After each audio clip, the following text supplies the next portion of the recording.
छत के ऊपर ही बल्कि एक छोटा सा रोजगार शुरू नहीं बल्कि एक फैक्ट्री खोल दी। और फैक्ट्री कैसी खोली है वो आपको दिखाने का मैं प्रयास करूंगा। जिस कूड़े को आप कूड़ा समझते हैं और आप कहीं भी फैला देते हैं जिससे हमारे पर्यावरण को नुकसान भी होता है, उसी कूड़े से न जाने ये क्या कुछ कर रहे हैं। दोस्तों नमस्कार, मैं हूं परवीन सकलानी और आप देख रहे हैं गौ गंगा वाणी। तो दोस्तों मैं आज हूं उत्तराखंड के टिहरी गढ़वाल रानी चौरी में। और रानी चौरी में क्यों आया हूं आप सुनकर हैरान हो जाएंगे। मैं सच बताऊं दोस्तों, आज एक ऐसे व्यक्ति से आपको मैं मिलवाने वाला हूं जिन्होंने पहाड़ में अपने घर के छत के ऊपर ही बल्कि एक छोटा सा रोजगार शुरू नहीं बल्कि एक फैक्ट्री खोल दी। और फैक्ट्री कैसी खोली है वो आपको दिखाने का मैं प्रयास करूंगा।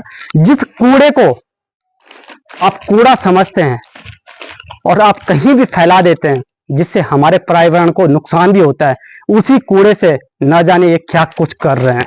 तो आज उनसे मिलवाता हूं। उससे पहले मैं वो तस्वीर दिखाने वाला हूं जिस कूड़े की मैं बात कर रहा हूं। तो आइए मैं सबसे पहले प्लास्टिक के बारे में आपको बताने वाला हूं। ये जो प्लास्टिक है, आप कुरकुरे चिप्स वगैरह खाते होंगे और कहीं भी आप इन्हें फेंक देते होंगे, मगर ये कूड़ा अब एक कूड़ा नहीं रह गया बल्कि उससे बनने वाली कुछ ऐसी चीजें आप हैरान हो जाएंगे आखिर ये बना कौन रहा है। और हमारे पहाड़ के ऐसे लोग भी हैं जो इनका इस्तेमाल करके कुछ ना कुछ स्वरोजगार कर कुछ लोगों को रोजगार भी दे रहे हैं। तो आइए दोस्तों, अब मैं चलता हूं ऐसी जगह पर जिस फूल को पूजा पाठ में जिस तरीके से हम इस्तेमाल करते हैं, उसके बाद उस फूल को हम पैरों के नीचे दबाते हैं, उसी फूल से न जाने क्या कुछ ये बना रहे हैं। जिस धूपबत्ती का हम इस्तेमाल पूजा पाठ में करते हैं, उस धूपबत्ती को भी बनाने का एक प्रयास कर रहे हैं। ये आप देख सकते हैं, ये धूपबत्ती बनाने के लिए ये फूल हैं, गुलाब के फूल इत्यादि बहुत सारे फूल होते हैं। वो सारे फूल यहाँ पर ये लाकर इन्होंने रख दिए हैं। और ये छोटी सी मशीन जब इन्होंने शुरुआत की थी और इसी मशीन से इन्होंने कितना बड़ा स्वरोजगार तैयार कर दिया, आप हैरान हो जाएंगे। अब चलने वाला हूं मैं उनके पास जिन्होंने ये दिमाग लगाया और मिलता हूं उनसे। तो बने रहे मेरे साथ। और ये छोटा सा कारखाना उनका। नमस्कार सर। नमस्कार सर। जय गौ माता की। जय गौ माता। प्रणाम। पहले तो आपको बहुत बहुत बधाई, शुभकामनाएं। बहुत बहुत धन्यवाद आपका। मैं आपसे पूछना चाहूंगा, ये जो कूड़ा आपने बाहर में रखा हुआ है और इसे टोकरियां आपने बना दी, कैसे आपके मन में ख्याल आया कि इस कूड़े से हम कुछ कर सकते हैं?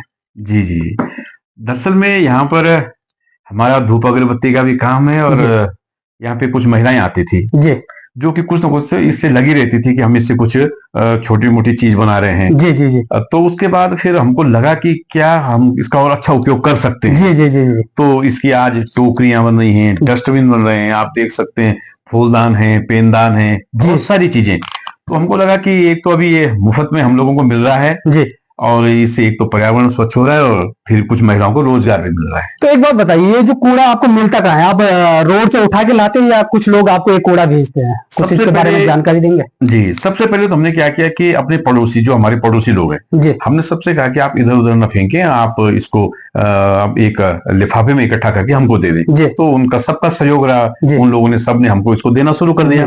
अब हमने जगह जगह विद्यालयों में भी बच्चों से कह दिया है कि जो भी विद्यालय का बच्चा सबसे ज्यादा कूड़ा लाएगा हम वहां से कलेक्ट करेंगे और माननीय जिलाधिकारी महोदय जी के माध्यम से उस विद्यालय को, उस बच्चे को सम्मानित भी करवाएंगे कि उसके दो फायदे होंगे कि एक तो हमको रॉ मटेरियल मिल रहा है और दूसरी तरफ पर्यावरण भी स्वच्छ हो रहा है। तो अब जगह जगह से लोग हमको फोन करने लग गए हैं कि भगवाना जी, हमने बहुत सारे कुरकुरे चिप्स के रैपर इकट्ठे किए हुए हैं, आप किसी को भेज दो। तो हम जगह जगह से इकट्ठा कर रहे हैं।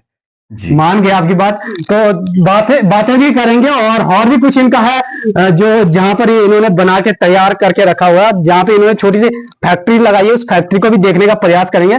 छोटा सा यहाँ पे डॉगी रखा हुआ है इन्होंने, कुत्ता हमारे पाली भाषा में बोलते हैं। बहुत जी, सिर जो तो कोई यहाँ पर ना है, छोड़ो। धन्यवाद करना जी। तो एक चीज और पूछना चाहूंगा, अचानक आपके मन में ये प्लान कैसे आ जाता है कि मैं ये करूंगा और इससे कुछ लोगों को रोजगार मिलेगा? तो ये कैसे मन में आया? दरअसल में सकलानी जी, अभी कुछ पूर्व में हमारी बातें थी कि हमारा पहले चम्मा में व्यवसाय था। जी जी जी। लेकिन अचानक से मैंने सोचा कि जब हमारी दुकान में कुछ महिलाएं इस प्रकार से आती थी कि जो सूट साड़ी खरीदने आती थी, तो कई दिन तक आती थी और फिर लेती नहीं थी। तो मैंने एक दो को एक बार पूछा कि आप आते हैं लेकिन लेते नहीं है, आपको सस्ता लगा देंगे। उन्होंने कहा कि हमारे पास अभी पैसा है ही नहीं, लेकिन जब इकट्ठा हो जाएगा तो जरूर लेंगे। तो मुझे लगा इनकी आर्थिक स्थिति शायद ज्यादा अच्छी नहीं है। तो मुझे लगा कि भाई हम तो अपने लिए कर ही रहे हैं, अपना रोजगार हमारा चल ही रहा है, लेकिन यदि दो लोगों को मैं अपने रोजगार से जोड़ पाऊं तो मेरा जीवन सफल हो जाएगा। तो हमने उसके बाद सोचा कि हम कुछ नया कुछ ऐसा करें कि दो चार लोगों को जोड़ सके शुरू में। तो घर के एक कोने से हमने शुरू किया, और यह एक स्वरोजगार ऐसा है कि कोई भी व्यक्ति 10-20 हजार में घर के कोने से ही धूपबत्ती अगरबत्ती बनाना शुरू कर सकता है, क्योंकि ज्यादा पैसा चाहिए। और अन्य जो यदि और बड़ा रोजगार करना है, उसके बाद आज आप देख सकते हैं कि 8-10 महिलाएं हमारे साथ काम कर रही हैं। अब हम घर घर लोगों को रॉ मेटेरियल दे रहे हैं। मतलब 8-10 महिलाएं अभी काम कर रही हैं, घरों से ही मतलब काम कर आपको ये जो धूपबत्ती अगरबत्ती वो वहां से बनाकर। जी, पहले यही आती थी। अच्छा, ट्रेनिंग पहले यहाँ पे होता है कि पहले वो 7 दिन की ट्रेनिंग लेती है। उसके बाद जब हमको लगता है कि दक्ष हो गए हैं, उसके बाद हम उनको यहीं से रॉ मेटेरियल, जो ये मशीनें लगी हुई है फूल पीसने वाली और ये मिक्सर ग्राइंडर जो है, इन रॉ मेटेरियल हम इकट्ठा करके उनको दे देते हैं किलो के हिसाब से, प्रति पैकेट के हिसाब से उनको पैसा देते हैं। 3,000 रुपए से लेकर 5,000 और 7,000 8,000 रुपए वो कमा रही है। बहुत बढ़िया जी। तो देख लीजिएगा, महिलाओं को भी रोजगार दिया और अपने आप में भी आत्मनिर्भर बने। आत्मनिर्भर की बहुत बड़ी कहानी है दोस्तों, और कैसे कैसे ये इस चीज को तैयार करते हैं, धूपबत्ती अगरबत्ती बनाते हैं। उन मशीनों के बारे में थोड़ा जानकारी भाई साहब से लेते हैं। और आप इस वीडियो को अंत तक देखना, वीडियो को शेयर जरूर करना। इसलिए शेयर करना कि आप जब इन वीडियो को देखेंगे तो कहीं ना कहीं आपके अंदर भी आत्मनिर्भर बनने की जिज्ञासा पैदा होगी और आप भी आत्मनिर्भर बनेंगे। क्योंकि उत्तराखंड में बेरोजगारी बहुत ज्यादा है और रोजगार के लिए लोग धरने पे बैठे होते हैं। और भाई साहब धरने पे अपने घर के छत के ऊपर ही बैठ गए कि मुझे कुछ करना है और करके ही कुछ दिखाना है। ऐसा हमारे भाई साहब ने करके दिखाया। तो आइए मशीन के बारे में दिखाते हैं। भाई साहब, इस मशीन पे क्या कुछ होता है, थोड़ा इसके बारे में। यह जो मशीन है, इस मशीन में हम सूखे हुए फूल डालते हैं। जी। और फिर वो सूखे हुए फूल इस प्रकार से आप देख सकते हैं कि इस प्रकार से वो सूखे हुए फूल और गाय का गोबर जो है, इस प्रकार से हम इसको पीस के, ये आप देख रहे होंगे ये तुलसी है, इस प्रकार से जो फूल होते हैं उन सबको सुखाकर इस पे पीसना है। जब वो उसका मिक्सर तैयार हो जाता है तो हमारे पास दूसरी मशीन यहाँ पर है। इस मशीन से हम स्टिक, जो ये दिख रही हैं, ये स्टिक हमको यहाँ से प्राप्त हो जाती हैं, जो कि एक शुद्ध है, जिसमें कोई केमिकल नहीं है। गाय बिल्कुल केमिकल है ही नहीं, केमिकल इसमें है ही नहीं। तो जल्दी बढ़िया है, जल्दी बढ़िया है। यद्यपि इतनी सुगंध इनकी नहीं होती, लेकिन स्वास्थ्य के लिए बहुत लाभदायक होती है। क्योंकि जितनी सुगंध की यदि हम बात करें, क्योंकि हम सुगंध के लिए हम इसमें कुरिंजा डालते हैं। जी। कुरिंजा घास जो यहाँ होता है, उसको सुखाकर उसको डालते हैं। तो यद्यपि मार्केट में रहता है लोगों का कि भाई सुगंध वाली धूप, यदि धूप लेंगे तो हर किसी के दिमाग में सुगंध चाहिए। बिल्कुल। अब सुगंध में ये तो हम फिर उसमें सेंट मिलाएं, वैसी चीज मिलाएं, तो उससे नुकसान पर्यावरण को भी और व्यक्ति को भी नुकसान है। एक और चीज दोस्तों, मैं भाई साहब की बात को रोकूंगा। एक धूपबत्ती होती है जो हम बाहर मार्केट से खरीदते हैं, जो केमिकल से बनी होती है, जिसका धुआं निकलते हमारे शरीर को भी नुकसान होता है, आप समझते होंगे। और हम उसको बड़े प्यार से धूपबत्ती देते हैं, अगरबत्ती जलाते हैं, और उसके बाद वो जो धुआं होता है हमारे शरीर के अंदर जाता है, कितनी सारी बीमारियां भी पैदा होती हैं। मगर ये जो बना रहे हैं, गोबर से बनी नेचुरल से बनाई हुई ये धूपबत्ती तैयार कर रहे हैं, और बड़ी खुशबू इसकी आ रही है। मैंने अभी इसका खुशबू भी, अभी पूरा धुआं चल रहा है तो पूरे मेरे शरीर के अंदर जा रहा है, तो बड़ा अच्छा भी लग रहा है और मन को बड़ी शांति मिल रही है। सबसे बड़ी बात है कि मैं इतना अच्छे से बोल पा रहा हूँ, भाई साहब की एक एक बातों को समझ पा रहा हूँ, आपको समझा पा रहा हूँ, तो इसी का कारण है। क्योंकि हमारे दिमाग के अंदर शुद्ध हवा, शुद्ध पानी हमारे शरीर के अंदर भी जाएगा, तो हमारा दिमाग भी अच्छे से काम नहीं कर पाएगा। तो इसी का कुछ असर है जो मैं भाई साहब से बात कर पा रहा हूँ और आपको समझा पा रहा हूँ। तो मेरे साथ दीदी है, दीदी से भी पूछने का प्रयास करूंगा। साहब आपके साथ तो जुड़े ही हैं, आपके जीवन साथी भी हैं। पहले आपको मेरा प्रणाम। तो आपको इनके कार्य को देखकर क्या कुछ सवाल मन में पैदा होते हैं कि ये स्वरोजगार सही है या गलत? सबसे पहला सवाल। स्वरोजगार तो बहुत अच्छा है। पहले मैं मतलब दूसरे उसमें तो टीचिंग लाइन में जाना चाहती थी। जी। लेकिन इनके बोलने में मैंने ये अपना यहीं पे स्वरोजगार शुरू किया। पहले हमारा एक छोटा सा कमरा था नीचे, तो उसी से हमने ये काम शुरू किया। पहले हम दोनों थे, अगरबत्ती और धूपबत्ती बनाते थे। तो उसके बाद कुछ महिलाएं हमारे साथ जुड़ी।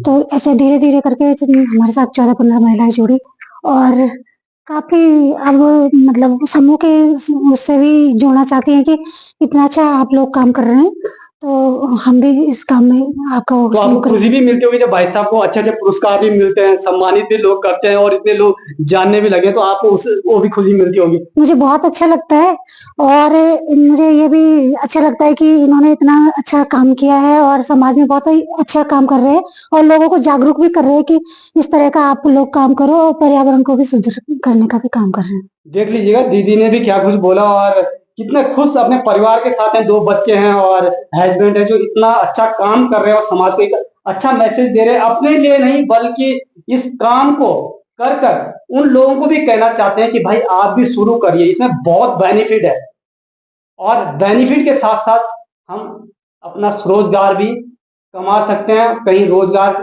के लिए हमें कहीं बाहर जाने की जरूरत ना पड़े। तो ऐसा भाई साहब ने किया और दीदी कितने खुश है ये आप इनके चेहरे से आप समझ सकते हैं। टीचिंग लाइन में जाना चाहते थे मगर अब इनका जीवन अपनी छत के ऊपर गुजर रहा है, एक छोटी सी फैक्ट्री खोलकर बहुत बड़ा मुनाफा भी कमा रहे हैं और कई लोगों को स्वरोजगार भी दे रहे हैं। तो दोस्तों इस वीडियो को शेयर करें, तब तक के लिए जय हिंद, जय भारत, जय गौ माता की।